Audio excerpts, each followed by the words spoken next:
तो आज हम बात करेंगे बुलिश इनकल्फिंग पैटर्न्स के बारे में। पिछली वीडियो में हमने कवर किया था हैमर एंड इन्वर्टेड हैमर को। अगर आप चलिए शुरू करते हैं आज की वीडियो को। बुलिश इनकल्फिंग पैटर्न्स, जैसे कि आपको नाम से क्लियर हो रहा है कि ये एक बुलिश बुलिश मतलब बायर्स। मैंने आपको पिछली वीडियो में कई बार बताया है कि बुलिश, अगर यहाँ पे भी बुलिश वर्ड यूज होगा उससे आप ये आइडिया लगा सकते हैं कि बायर्स के बारे में बात हो रही है। ये एक ऐसा पैटर्न है जो कि आपको बुलिश रिवर्सल को इंडिकेट करता है। The bullish engulfing pattern is a reversal candlestick pattern. ये एक रिवर्सल कैंडलस्टिक पैटर्न है that suggest the end of a down trend, जो कि हमें सजेस्ट करता है कि एक डाउन ट्रेंड का यहाँ पे अंत हो गया है। As a large bullish candle that engulf the previous candle, ये एक लार्ज ऐसी कैंडल होती है जो कि अपनी प्रीवियस रेड कैंडल को पूरी तरीके से कवर कर देती है।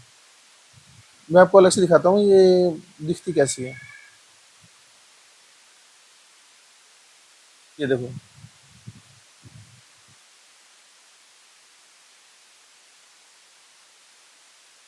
ये जो पूरा कंप्लीट सेट है इस पूरे को बोलते हैं बुलिश इनगल्फिंग।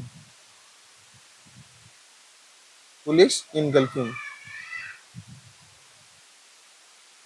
ये जो आपकी कैंडल है ये है एक बुलिश।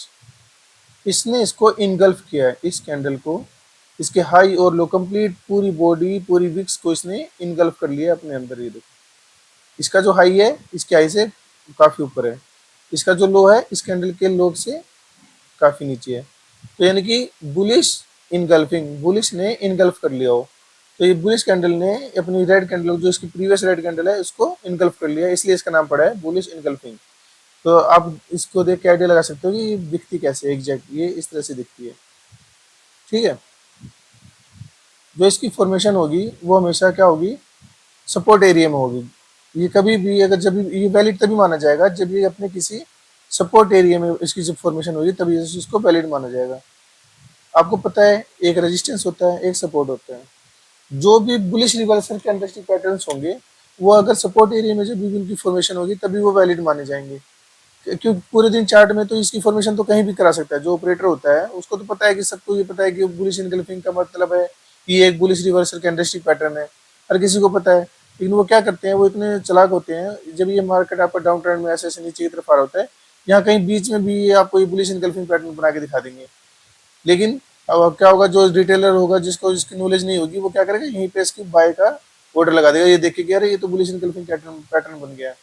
लेकिन क्या होगा, अगर ये जब तक इसका सपोर्ट एरिया, इसका अगर सपोर्ट एरिया यहाँ पे है और ये इसका रेजिस्टेंस एरिया है, जब ये नीचे आके यहाँ पे अगर इसकी फॉर्मेशन होती है तब हम इसको वैलिड मानेंगे। बीच में कहीं भी ये बनता है तो हम इस पर कभी भी इसको वैलिड नहीं मानेंगे और इसको देख के हम कभी भी कोई ट्रेड प्लान नहीं करेंगे। तो ये आपका पॉइंट नोट करने वाली बात है। ये एक तरह से आप टिप के तौर पे ले सकते हो कि जो भी बुलिश कैंडलस्टिक रिवर्सल पैटर्न्स होते हैं, जो कैंडल्स जो उसकी बनती हैं, वो अगर हमेशा सपोर्ट एरिया में बनेगी, ये आप बिल्कुल इसको आप नोट कर लीजिए। ये हमारे लिए की पॉइंट रहेगा कि जब भी इनकी फॉर्मेशन सपोर्ट एरिया में बनेगी तभी हम इसको वैलिड मानेंगे, अदरवाइज कहीं भी ये बने हमारे लिए वो काम की नहीं है।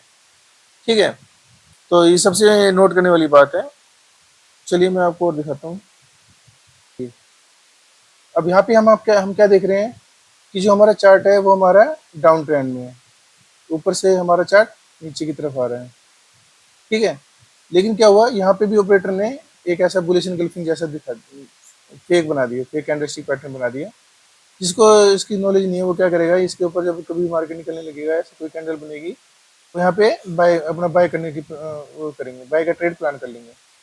लेकिन क्या है, जिसको पता है कि जो बुलिश कैंडलस्टिक पैटर्न्स की जो फॉर्मेशन होती है वो वैलिड तभी मानी जाती है जब वो किसी अपने सपोर्ट एरिया पे बनती है। ठीक है, ये मैंने आपको बता दिया कि ये आपका की पॉइंट है, आपको ये बात नोट कर लेनी है कि जितने भी बुलिश कैंडलस्टिक पैटर्न्स हैं वो हमेशा वो तभी वैलिड होंगे जब वो अपने किसी सपोर्ट एरिया में बनेंगे। ठीक है, बुलिश से मैंने कई बार आपको बताया है कि बुलिश से मतलब होता है बायर्स। ठीक है, ऐसा एरिया जहाँ से बायर्स एक्टिवेट होंगे, वहां पे अगर इस तरह की कोई भी कैंडलस्टिक फॉर्मेशन बनेगी जो कि बुलिश रिवर्सल कैंडलस्टिक पैटर्न होंगे, वो तभी वैलिड माने जाएंगे। ठीक है, ये आप जैसे देख रहे हो, जो टॉप का एरिया होता है जहाँ से प्राइस अपना गिरता है, इसको हम बोलते हैं रेजिस्टेंस, और जो नीचे का एरिया होता है उसको हम बोलते हैं सपोर्ट। अब मार्केट को आपने देखा कि मार्केट हमारा जो है डाउन ट्रेंड में था, ऊपर से लेके नीचे तक आ रहा है। नीचे तक आ रहा है। जैसे इस सपोर्ट एरिया पे आया, यहाँ पे एक कैंडलस्टिक बनी जो कि एक रेड कैंडल बनी हुई है। इसके बाद जो एक और कैंडल बनी है, इसने क्या किया, इसके हाई ने और इसके लो ने जो इससे पहले वाली कैंडल है इसको पूरा इनगल्फ कर लिया। आप यहाँ से देखोगे आपको समझ में आ रहा होगा कि यहाँ से सेलर डोमिनेट कर रहे हैं, सेलर हैवी हो रखे हैं जो कि नीचे मार्केट को गिराते हुए लेके आ रहे हैं। लेकिन यहाँ बॉडी भी देखो पहले की कैंडल से छोटी होती जा रही है, यानी कि यहाँ तक आते आते सेलर्स को भी पता है कि ये सपोर्ट एरिया है। वो क्या करेगा, यहाँ पे आते आते अपने प्रॉफिट को बुक करना चाहेगा, वो मार्केट से निकलने की कोशिश करेगा, क्योंकि उसको पता है यहाँ पे यहाँ जो बायर्स होते हैं वो वेट कर रहे हैं, यहाँ से बायर एक्टिवेट होंगे। फिर जो नेक्स्ट कैंडल बनी वो पूरी ग्रीन कैंडल बनी एकदम स्ट्रॉन्ग बॉडी के साथ में, उसने इसकी प्रीवियस कैंडल को बिल्कुल इनगल्फ कर लिया अच्छे से। अब हम क्या करेंगे, जो अपना रिटेलर होता है, जो भी हम क्या करेंगे, ट्रेड कैसे एक्टिवेट करेंगे, हम यहाँ पे वेट करेंगे। जैसे ही इसके हाई के ऊपर से अपनी क्या हमारी नेक्स्ट जो कैंडल निकलने लगेगी, हम वहाँ पे अपना बाय का ऑर्डर प्लेस कर सकते हैं। और एसएल हमारा क्या रहेगा, इसी जो बुलिश एनगल्फिंग पैटर्न्स बनाए ये जो कैंडल है, इसका ही हमारा एसएल रहेगा। ठीक है, तो ये हमेशा हमें ध्यान में रखने वाली बात है कि ये जो पैटर्न्स बनते हैं ये हमेशा सपोर्ट एरिया में होने चाहिए। इससे प्रीवियस जो मार्केट का ट्रेंड होना चाहिए वो डाउन ट्रेंड होना चाहिए। डाउन ट्रेंड के बाद ये सपोर्ट एरिया में बना, उसके बाद जैसे ये इसके ऊपर निकले हम अपना अभी बाई का ऑर्डर प्लेस कर सकते हैं। ये हमारा एसएल रहेगा और उसके बाद आपका मार्केट ऊपर की तरफ जाएगा। जैसे ही आपका रेजिस्टेंस एरिया पे जाएगा, यहाँ से कौन एक्टिवेट होने लगेंगे, सेलर।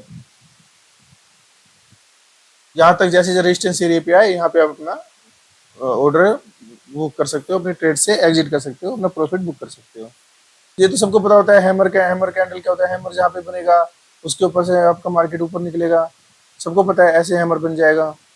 लेकिन अभी हैमर बनने को अगर यहाँ से ऊपर से मार्केट गिर रहा है आपका, यहाँ कहीं बीच में हैमर बना देगा ऑपरेटर, तो इसका मतलब ये थोड़ी ये वैलिड है, यहाँ से ये काम नहीं करेगा। लेकिन अब ये कहाँ काम करेगा, ये हमें जब कभी भी सपोर्ट एरिया में बनेगा।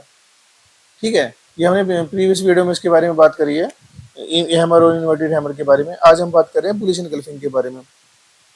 आगे हम नेक्स्ट वीडियो ऐसे एक एक वीडियो में एक एक कैंडलस्टिक पैटर्न्स को कवर करते हुए चलेंगे, जो जिससे आपका धीरे धीरे कंसेप्ट क्लियर होता रहेगा। आप चैनल पे बने रहिए, आपको आगे नेक्स्ट मिलेगा morning star, piercing line, tweezer bottom, सारी चीज़ आपको टाइम टू टाइम मिलती रहेगी। डोजी, थ्री वाइट सोल्जर, उसके बाद आपके बेयरिश कैंडलस्टिक पैटर्न्स कौन कौन से होते हैं, बिल्कुल बेसिक से यहाँ पे हम मार्केट को सीखेंगे, बिल्कुल शुरू से। अगर आपको मार्केट की कोई खास नॉलेज नहीं है तो आप इस चैनल के साथ जुड़ सकते हो और बेल आइकन को प्रेस कर लीजिए, ताकि कोई भी नई वीडियो आए तो उसका नोटिफिकेशन आपको टाइम से मिल जाए और आप भी मार्केट को अच्छे से सीख सके और अपना यहाँ पे प्रॉफिट जनरेट कर सकें। तो आज के लिए बस इतना ही, मिलते हैं नेक्स्ट वीडियो में। तब तक के लिए take care, thank you, bye bye.